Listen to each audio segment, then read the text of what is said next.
here, on the very rim of known space, justice is a long way away. Hello, my friends, and welcome to the Space Game Junkie podcast. I, as always, am your co-host, Brian, and joining me, as always, is your co-host, Spaz. How do I get out of this tutorial? Your co-host, Julie. Hello from the great north, where it's February and 60 degrees. It doesn't get any better. Gotta love global warming. Also joining us is your co-host, Thorsten. Oh, well, you just tell me rather than try to engage my enthusiasm.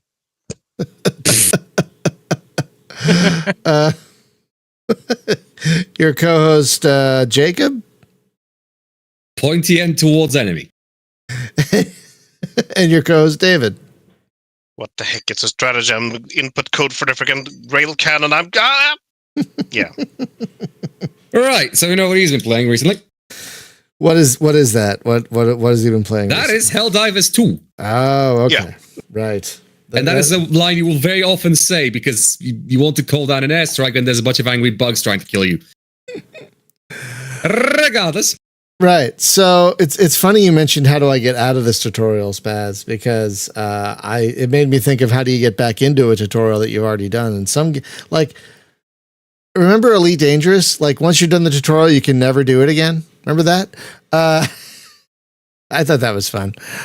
So friends, we're bouncing off last week's topic to talk about onboarding today. We're going to talk about what defines good onboarding, the ingredients for good onboarding. We'll talk about the games we think do a good and, as just mentioned, not so good job. We'll try and keep it positive, but I'm sure some things are going to come up. Because it's a fascinating thing because, back in the day, the proverbial day, a lot of games didn't have tutorials at all inside them. You read the manual and then you played the game. Some games did, like Starfleet 2. I know I know Brian's talking about Starfleet 2 again. I know, but that had in-game tutorials that you had to read the manual for because it wasn't really in the game. So it's kind of a hybrid.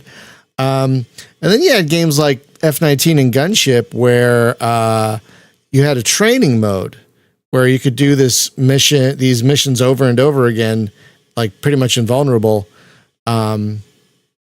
until you got comfortable, and then you went into the real stuff. So onboarding has come a long way from the days where you'd only got a paper manual. But what makes good onboarding today in 2024? Some games just don't give a fuck, and some games do give a fuck. So I thought we'd talk about the games that actually gave a fuck. And for example, on the stream there, I'm showing off Evercron Legacy. If you guys haven't played Evercron, well, what are you listening to this podcast for? If you haven't played Evercron Legacy, are you lost? Did you walk in the wrong door? How'd you get here? If you haven't played Evercron Legacy, I mean, welcome. But Evercron Legacy has basically a 2-hour fully voiced tutorial, which I thought was an excellent way to get players on board. It's the best tutorial they've ever done. And it really, I kind of bounced off the earlier versions of Evercron. But I yes, Thorsten, you're right. If you haven't played Evercron Legacy, it really is one of the best games of its type to this day. And the developer, Play it. Yeah, the developer, bless him, still updating the damn thing. He keeps saying, "Oh, I'm going to move away from PC games," and then he still keeps updating this damn thing. So we're not complaining. No, it's just funny. It's just funny. So let's first talk about what we think makes what we think are the ingredients of good onboarding. And we talked about a tutorial. That's one of the big ones. Do you guys have any other good ingredients that help with onboarding? Do you think? What do you guys think? Absolutely. Go ahead. Which one of us? I think Jacob talked first, so go Jacob, then Julie. Right. So the big one that I've been thinking of beforehand is difficulty options. Because Good one.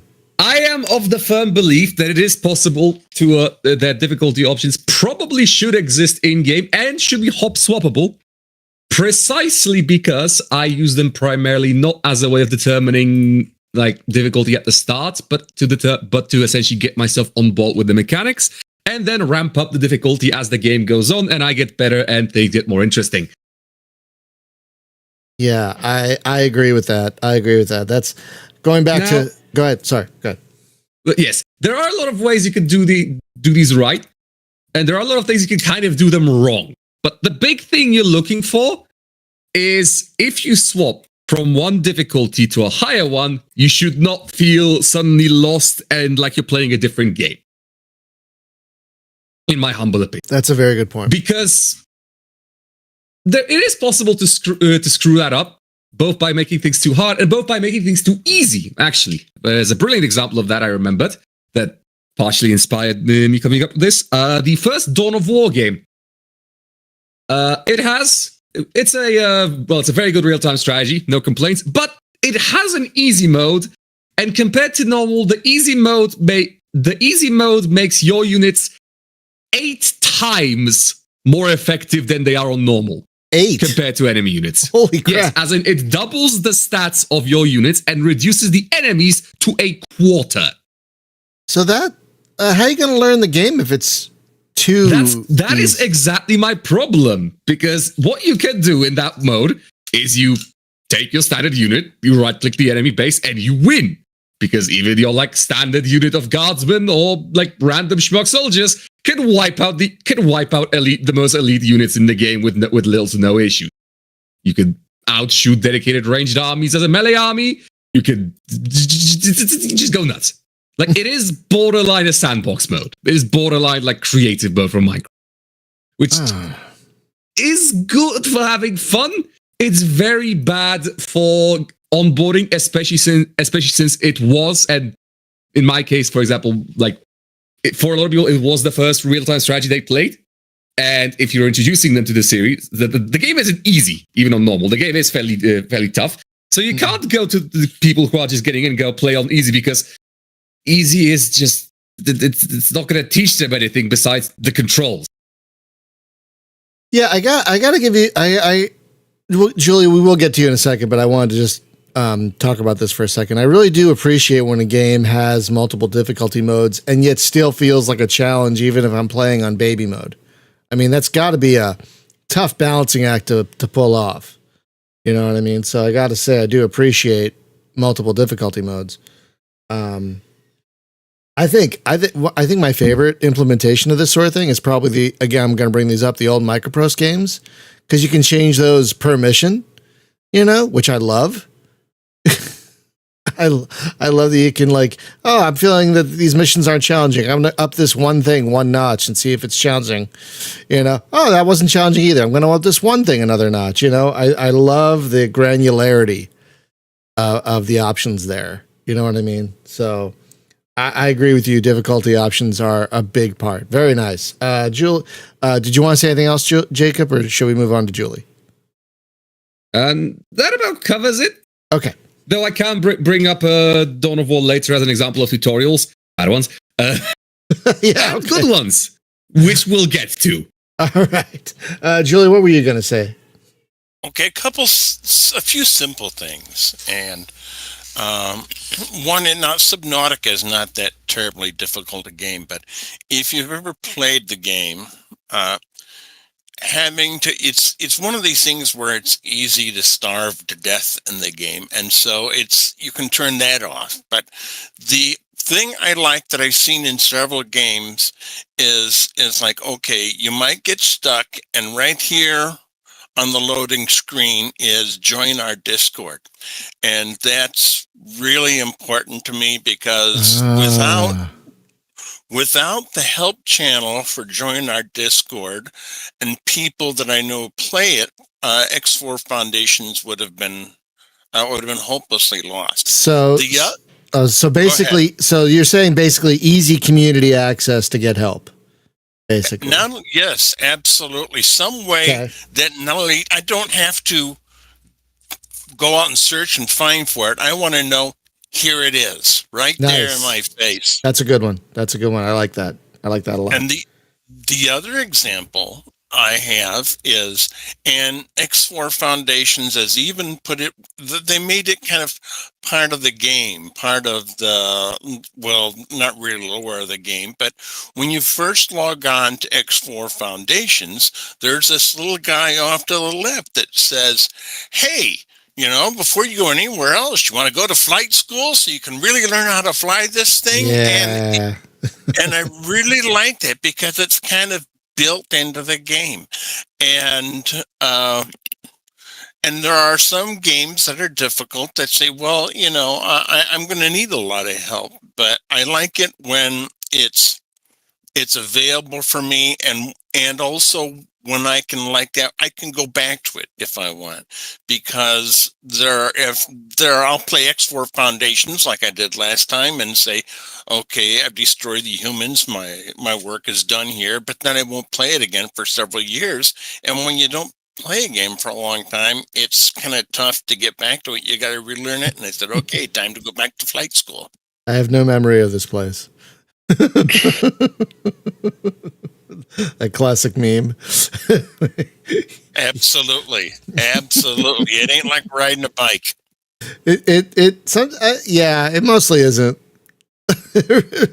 Like, it's very rare where I'll go back to a game after a while. Like, how do I do anything? Oh, I know what to do. You know, I don't need another tutorial. That's another good one. That's another. It's like riding a bike that has an extra seat and 3 more wheels than it had the last time you were there. Yeah, it's especially annoying in games where a bunch of stuff gets updated and changed, and suddenly it's not the same. You have to video relearn game. the game because there's effectively a new game. It's why I kind of gave up on fighting games, Oh, among Yeah. other because things. the meta keeps changing. Yeah. Namely that and my blood pressure. Well, you know, I did go back recently to X4 Foundations because I said, well, here's a really interesting little introduction to it that I've never tried. And it was like the unworthy entrepreneur. It's like, well, you know, you're not really worthy. You're never going to amount to anything. And I said, wow, this kind of sounds familiar. And I said, my granddad once said, you'll never graduate from high school. If you do, I'll buy you a car. I graduated from high school and now I got 2 master's degrees. But Did you get the car? I did. Good. I got the Because you car. skipped an important part of the story. I got the car. Not only did I get the car, I was at work one day. My granddad stops by and said, look, your sister's jealous that I bought you the car. If you give us the car, we'll give you your grandmother's Cadillac. I said, you'll give me the chocolate brown god? Done.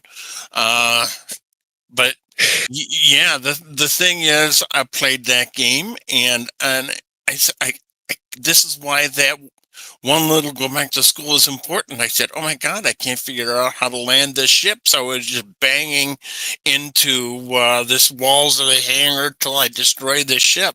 So I really appreciate it when you can go back to the tutorial whenever you want. It irritates me no end if you can't get back in.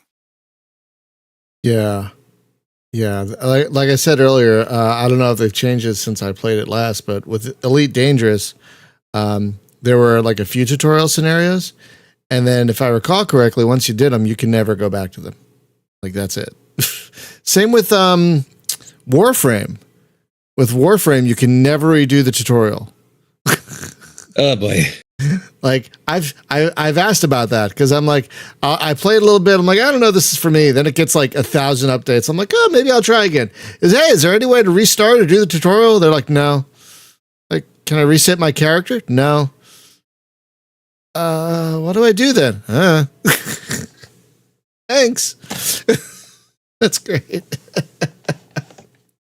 I can't stand when they do that. It's like, come on, just keep that stuff. Like, make a menu option. Make a menu option tutorial. You know, just let me go back to it. Let me revisit it. My God.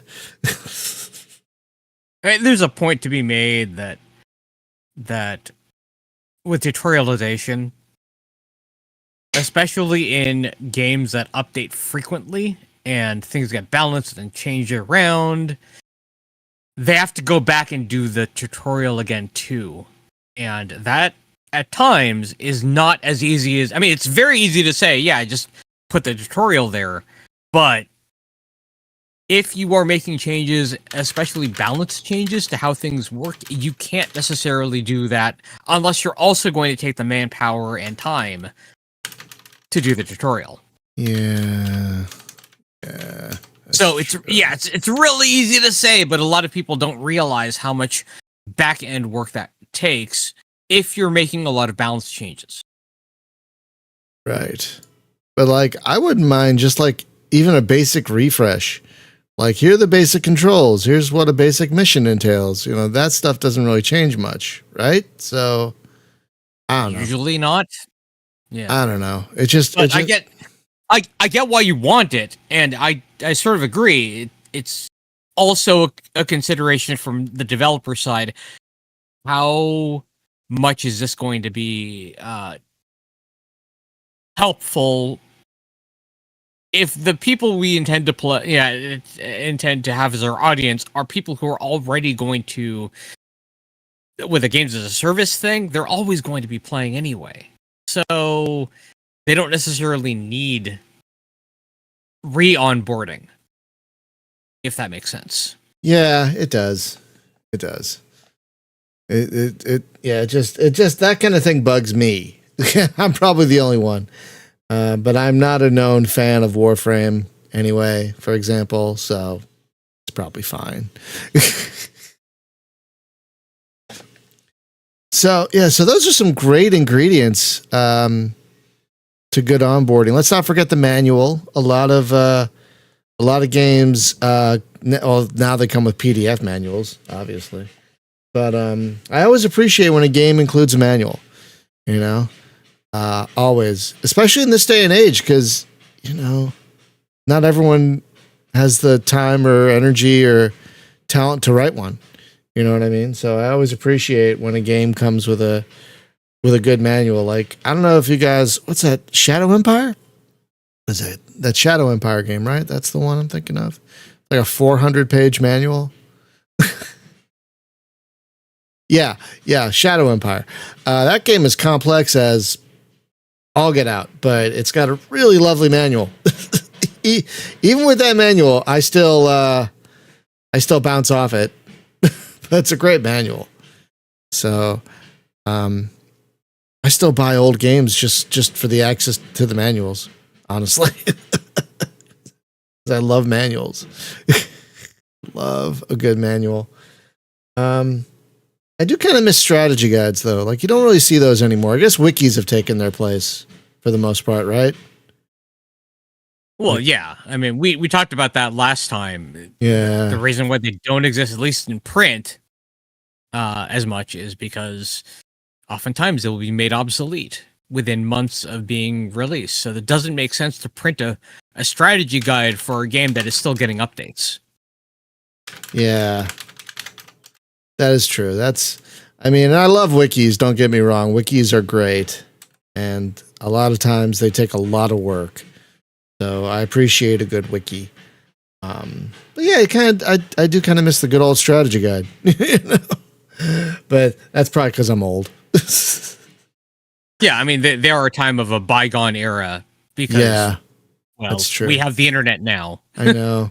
God, even when we had the internet, I worked for Electronics Boutique twice. First in 96 and then in 2003. And both times they were so pushy about pushing strategy guides onto people because that's where they made their money. They didn't make their money from the games. They made their money from the upsell, from the peripherals and the ancillary stuff like controllers and strategy guides. So they were so aggressive about, hey, do you want a strategy guide? You want a strategy guide? You want a strategy? So horribly aggressive about it. That's not a fun memory. Anyway, all right. So any other ingredients before we move on to talking about games we think do it well or not do it well? I can't think of any. I think we've covered just about all of them. difficulty option. Tooltips.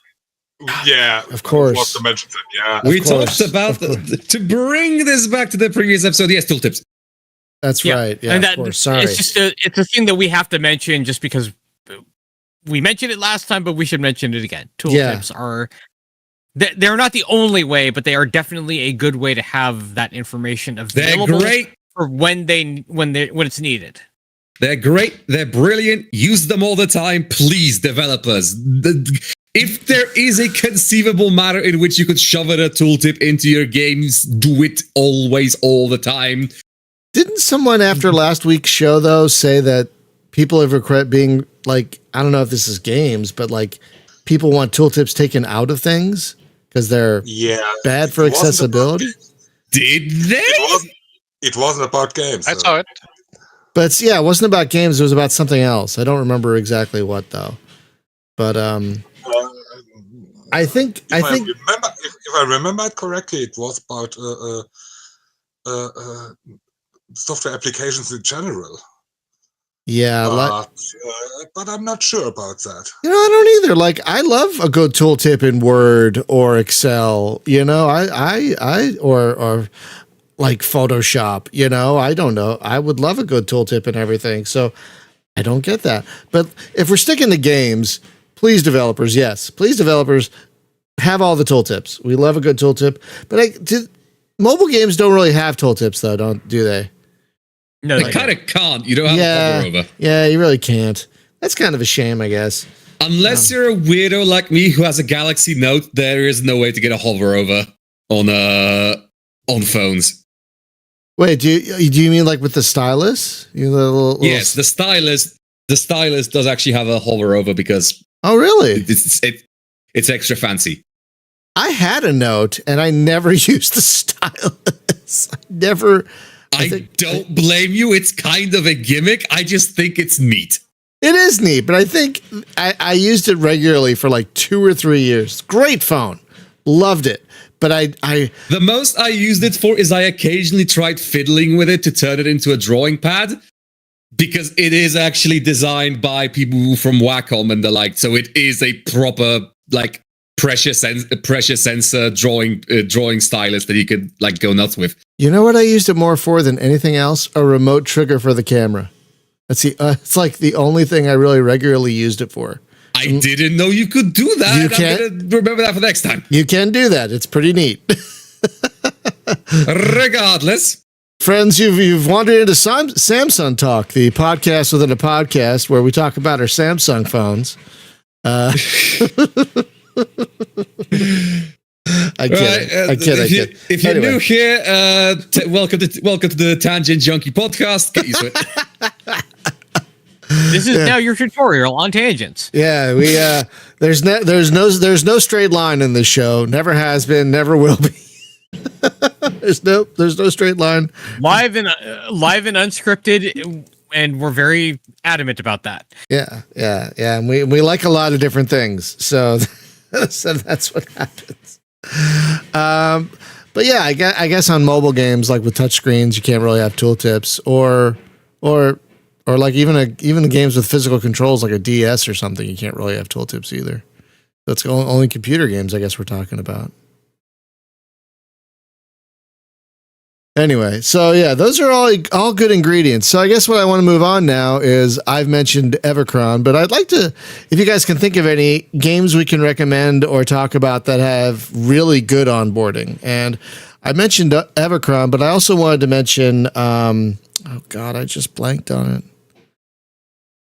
What was the Strangers game? The what? Helium Rain. Helium Rain. Thank you. Yes, Helium Rain is another game I wanted to mention that has excellent onboarding, because that is a complex thing. That game. That is a very complex, economy-driven game that really understands idiots like me,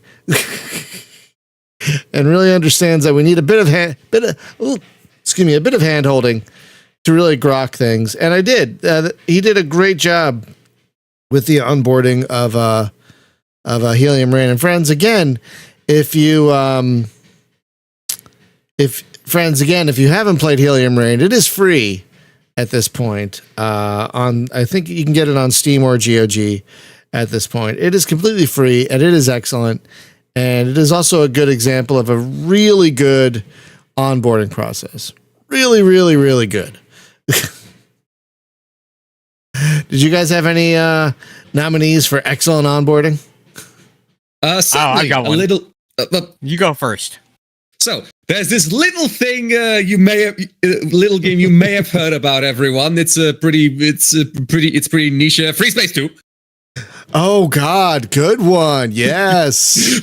Why didn't I think of that? Well done. Oh my God. Because apparently I'm better at your job than you are. What am I doing? I quit. I'm done. I'm gonna go home. I'm sorry. It's been great, guys, but I just failed. I just had the biggest fail ever. We're just done. It's good that we're ending on 450. We're ending on an even number. We're ending on 450. You know, it was a good run, but as of today, we're shutting down because I couldn't remember my second favorite game's excellent series of tutorials. Well done, Jacob. Oh my God. Jesus Christ, Ruben. You're killing me, Smalls. God damn it. Well done, Jacob. Well done. Well done, Jacob. You win. I'm going to give you a prize. Well done. Oh my God. Why didn't I think of fucking free? Oh my God. I'm very upset with myself. The tutorials were so good. Oh my God. That my dad specifically let me play the game because he knew like 10-year-old me could figure this game out after just reading the tutorials. Oh my God. He was right, by the way. You're absolutely right. And I love how the game gives you the option to skip them. Like if you've already done the campaign, you're replaying it, and you don't need the training missions, you can just skip them. So the training missions are not all front loaded insanely. They are done separately, and they are done to introduce new concepts. For example, let's say you get a fancy new guided missile that works differently from the previous ones. You get an entire tutorial on guided missile. Let's say your next mission has you shoved into a bomber. Here's a short bomber tutorial. Let's say there's something on escort missions or fighting in weird environments. Here's a tutorial on doing that. Yeah, that's oh my God. I'm so mad at myself. Yeah, Jacob is right, everyone. Free Space, if you're listening to this podcast and you haven't played Free Space 2, get on that. But yeah, you're right. Excellent series of tutorials for a 90s game. And 90s games, my friends, were not well known for their onboarding. They really, really weren't. I mean, TIE Fighter had a bunch of training scenarios, but they weren't fully voiced and guided like they were in I know there's years between the two games, but I have a saying that 90s level of difficulty, and Free Space 2 is a difficult game, but yeah, goddamn, they did a great job. They did a better job than any of the games that they were inspired by. The Wing Commanders, the Privateers, whatever. They did a better job of onboarding than any of those games. Absolutely. I still remember trying to play Wing Commander 4 as an experienced space game player. Ooh. And getting very confused. Yeah, well... That game, I presume the game either expected me to have played the previous 3 ones, which I didn't, because I just kind of went for the semi-most recent one because it exploded the least on my computer. Even then, it still worked very poorly, but that's a whole different thing. Well, if you didn't own 6 different computers in the 90s, you were doing it wrong because you needed to play Wing Commander. Yep. For some reason, that game has the game just hated joystick users. Whenever you try to use anything, the joystick in that game has a 50% dead zone. It's unusable. Okay, here, tangent again. The Wing Commander games aren't about flying, and they aren't about the missions. They're not. The missions are the connective tissue to get you through the movies and the cutscenes. So they're a secondary thought. So they're not that great. They're not that memorable. And the controls, you're basically flying. Someone I know, I forget who said this, said it was akin to flying a desk. That is not incorrect. That is not incorrect. That is entirely accurate to my experience. 100%. The Wing Commander games are not about flying. They are, and not about dogfighting. They are about. I have not flown a desk. I have sat in front of a desk for a large portion of my life, and I imagine it's not that flyable. Yeah, exactly. So, the Wing Commander games are great, but they're not great space dogfighting games. They are great interactive movies with some mission bits to connect the movies. That's basically what they are. So, I don't blame you on the Wing Commander. Oh, jumping in on Wing Commander 4, probably the most. Wing Commander 4 is probably the hardest of all of them, except for some missions in Wing Commander 2, I think, and maybe 3. Wing Commander 4 is probably the most challenging out of all of them. And that's the one you jumped into. God damn. It do be like that, as scientists say. Did you finish it? Did you finish Wing Commander 4? I could not suffer through it because, look, it's very difficult to play a space game where you actually the whole point of a flight stick is you have extremely high precision and can make minute movements in 3-dimensional space. When you have a 50% dead zone on everything, you can't do that.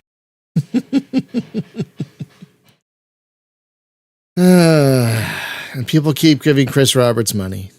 I don't know why. Anyway. He's good at selling games. Yeah, it's true. Julie, what were you going to say? Well, I have an example of a very unique onboarding process. Mm-hmm. If you've ever been around playing games long enough to play Fallout 3, and it literally starts you out inside the vault, and you start out as a child, and that's how you kind of learn the game, and you get involved, and it gets intriguing as you go along, and it ends up in okay, I'm going to shoot my way out of this place if I have to. And so I thought, wow, it taught how to play the game, but it was really entertaining all at the same time. That's an excellent example, because not only did it teach you the basics of the game as you quote unquote grew up, but it really helped you connect to the world that you were a part of. It did a great job with that too.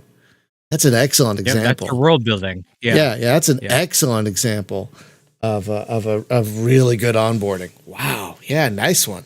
I didn't even think of that one. Yeah. I want to mention another game in that way, and that is Hard Space Shipbreaker.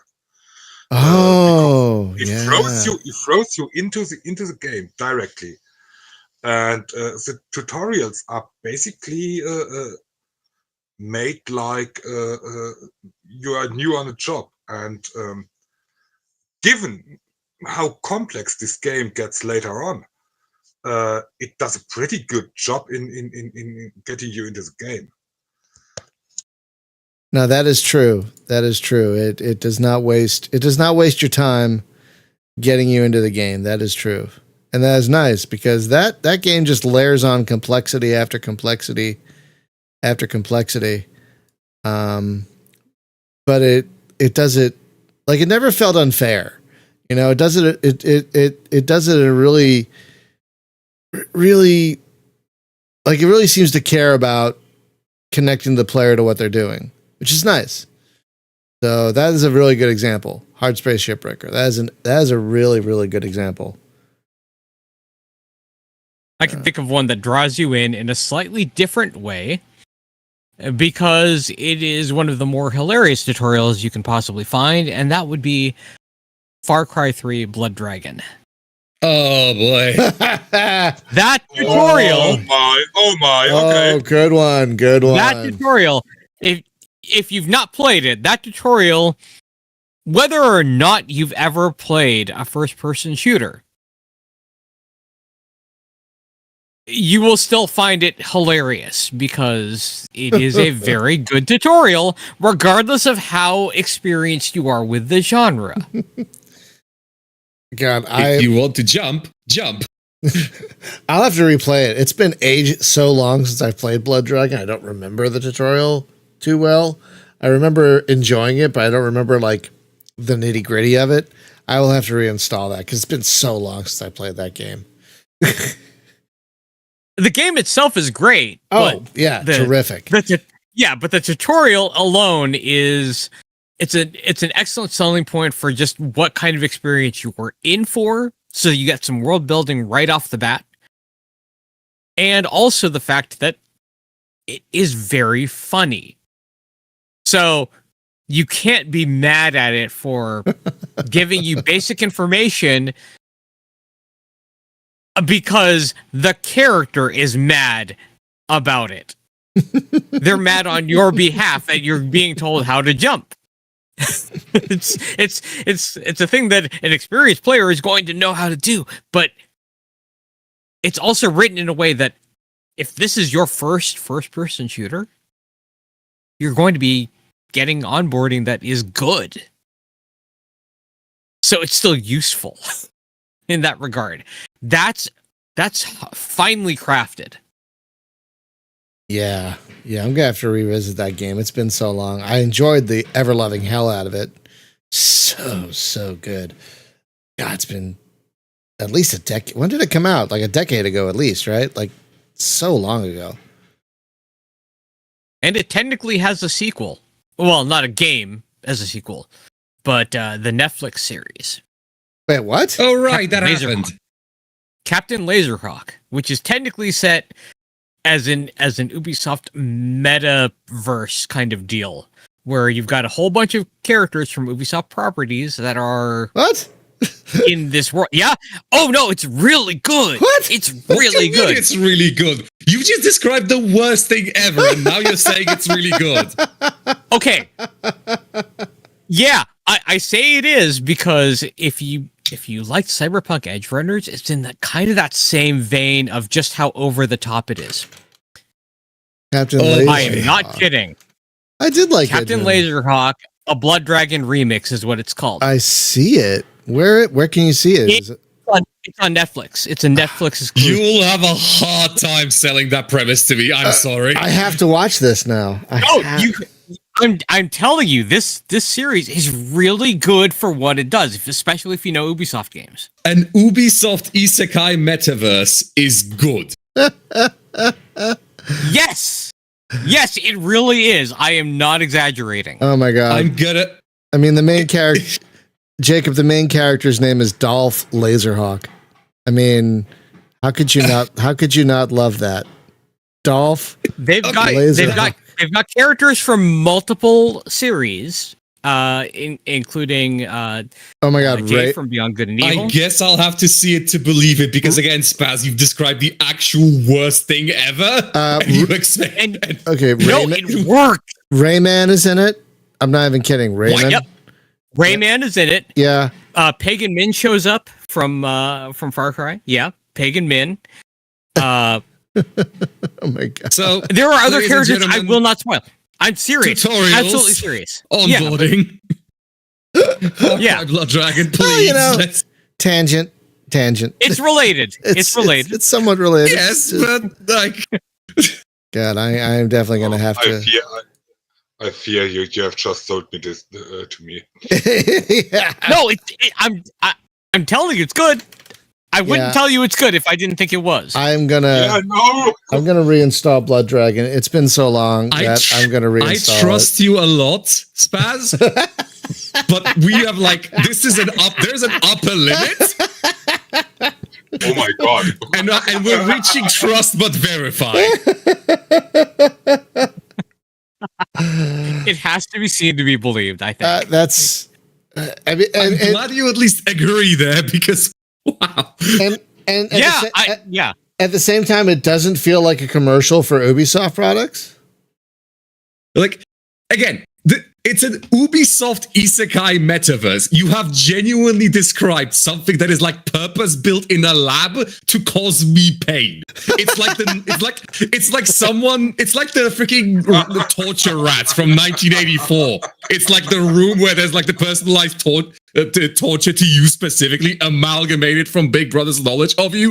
If I were in that room, it would be exactly that, a Ubisoft Isekai metaverse show. Oh man. God damn it. That was stupidest bit I ever think I've done on this podcast. Well, I will tell you, this has got me to reinstall Blood Dragon. I am going to reinstall okay, that is good because it's brilliant. Yeah. It's just been a million years since I played it. Like a million years. Yeah, it came out almost 10 years ago. Yeah, 8 years ago. Yeah, after Far Cry 3, which Far Cry 3, really good. Was it though? Revolutionized the shooter genre. I should give it another. Everyone started doing the exact same thing as Far Cry 3 did, so now it's gotten horribly stale. See, I never got far into Far Cry. Ubisoft. I never got into Far Cry 3 because, like, I couldn't stand the protagonist. I couldn't stand anybody. That's fair. So I'm like, why do I want to spend time with this person? And I just stopped. That's why I never played Far Cry 4 either, because I didn't like Far Cry 3.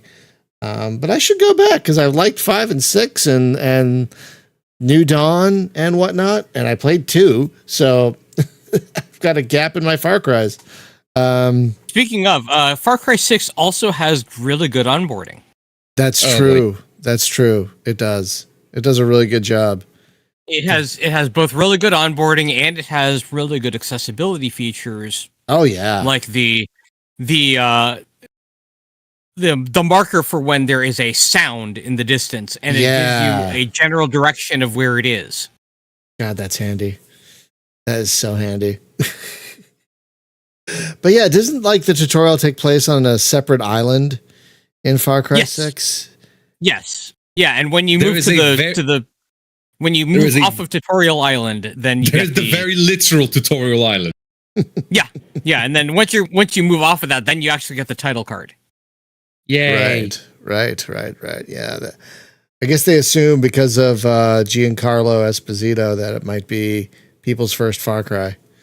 You know, which wouldn't be unfair, really. Oh, those are all excellent examples. Does anyone have any more? I'm trying to think of more. It's tough because there's so many games, and it's tough because there's also a question of what is exceptional and what is expected when it comes to onboarding. That's true. So that's true. Like, does a game with a serviceable, unobtrusive tutorial count as exceptional onboarding? Because I know a bunch of those. That's true. Well, there's Old World. Old World has both the tooltips thing that we talked about already, but also it does have really good onboarding. For anyone who is new to strategy games, it's a really good good way to get into it. I just thought of another good one. It's an older game, but Kohan, Immortal Sovereigns, has an excellent series of tutorial missions that teaches you everything about the game. And at the end of there's a basic tutorial, and then there's the advanced tutorial. And at the advanced tutorial is like, okay, we're just going to put you on a map with an enemy. Go figure it out. Take everything you've learned and win. I have failed twice. I recently I recently revisited the game because I'm like, what do I want to play lately? And then Kohan came into my head, and I've been loving the tutorials. And then I hit this open advanced tutorial, and I keep failing. It's like, okay, game, I get you. I'm just gonna keep trying. But that's not that. I'm not blaming the game that I failed twice. I'm blaming me. Like, the game gave me an excellent series of tutorials. It gives me all the tools I need to win. I'm just not using them properly. And then you just don't win. Yeah, exactly. It's not the game's fault that I'm not blaming the game that I'm not winning. I'm completely blaming myself. I mean, I believe it's a combination of you not using everything you have available to you and not playing the long game as well. Yeah, because both of those come into play. Yeah, I don't plan ahead very well. So, but again, I'm not mad at the game for that. I'm just, I'm like, okay, I have to get over my own shortcomings and get better at this. Because I want to get better at this, because the Kohan games, I played them all back in the day, and they're all great. If you haven't played them, guys, just get the battle chest that's on Steam. It's not hard to get them running in modern Windows. There are guides for each of them, actually, that'll help get them running in modern Windows. I got Kohan running on Windows 11 with no problems after downloading some DLL files. And yeah, those are excellent tutorials. that really teach you, and that's a very unique real-time strategy game as well, because you're not micromanaging Luna units. You have little groups of units that will attack on their own if an enemy comes close enough. It's a very unique game, and there's a lot to teach both an experienced RTS player and a new RTS player, and it does a great job of helping both new and experienced players get on board with the game's fairly unique mechanics.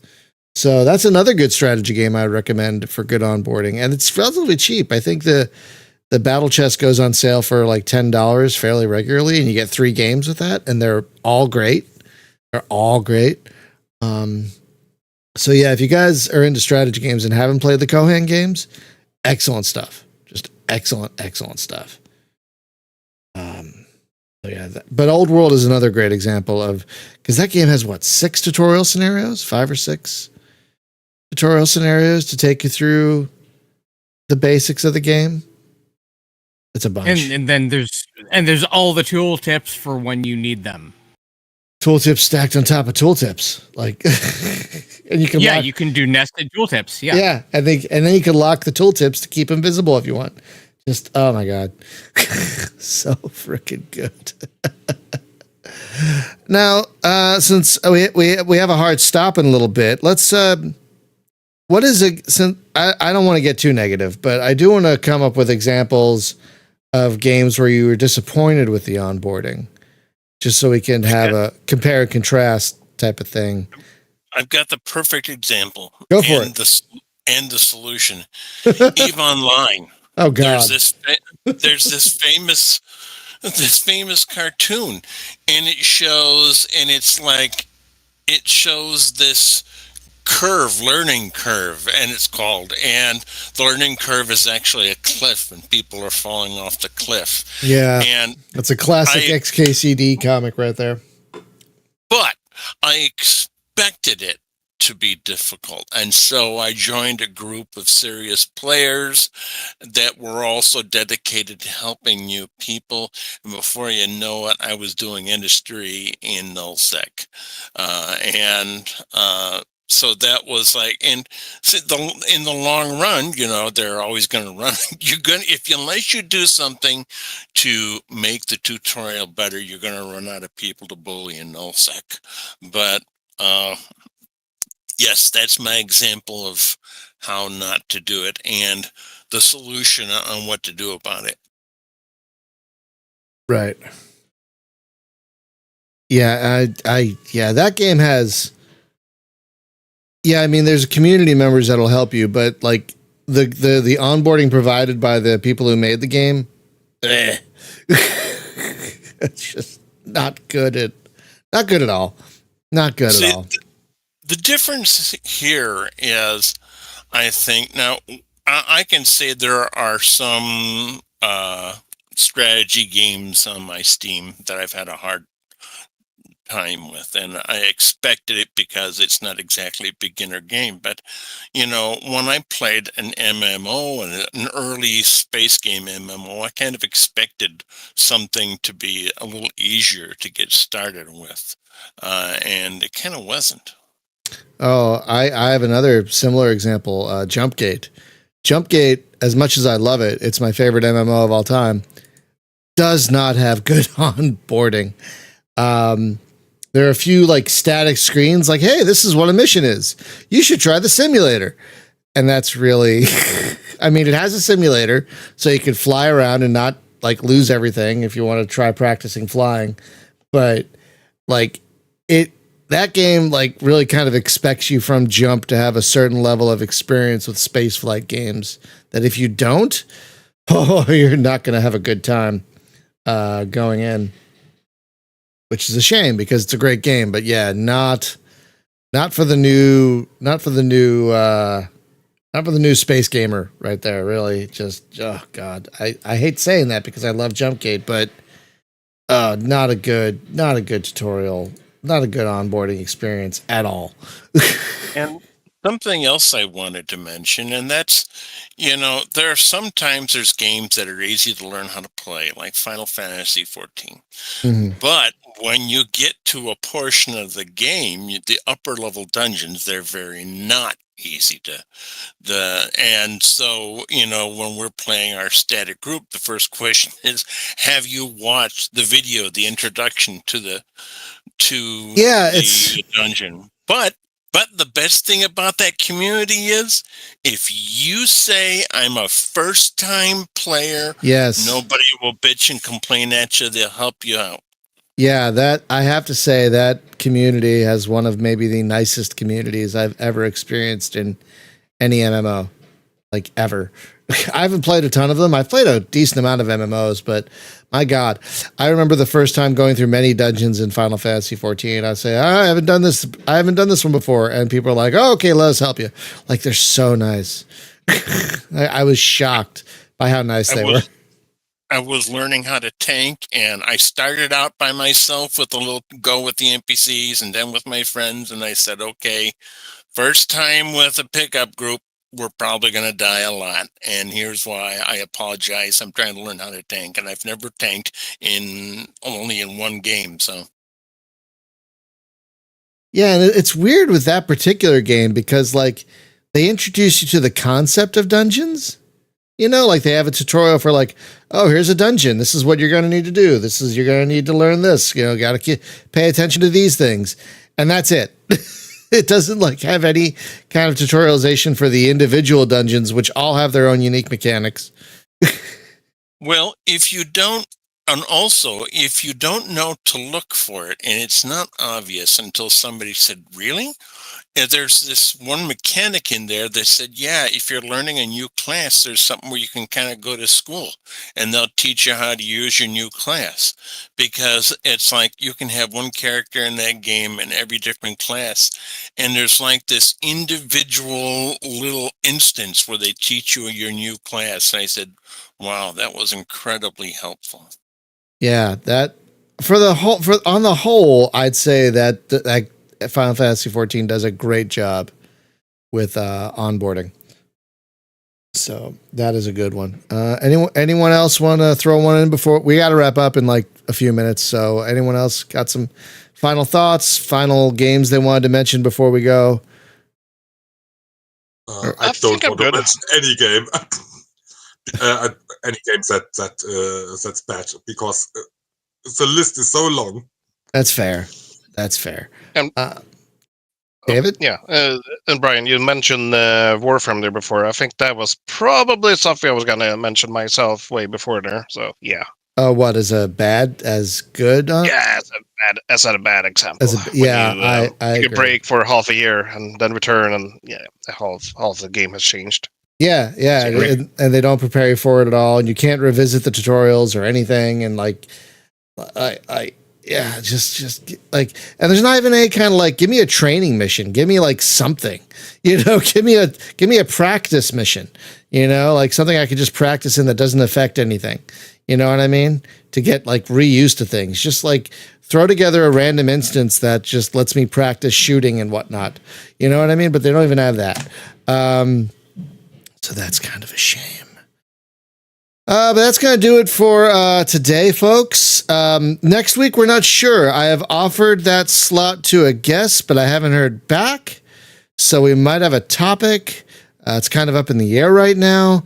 We'll be here unless something catastrophic happens. We'll be here, but not sure what's happening next week. And tomorrow, if the servers are working, I'll be trying is it Epoch or Epoch?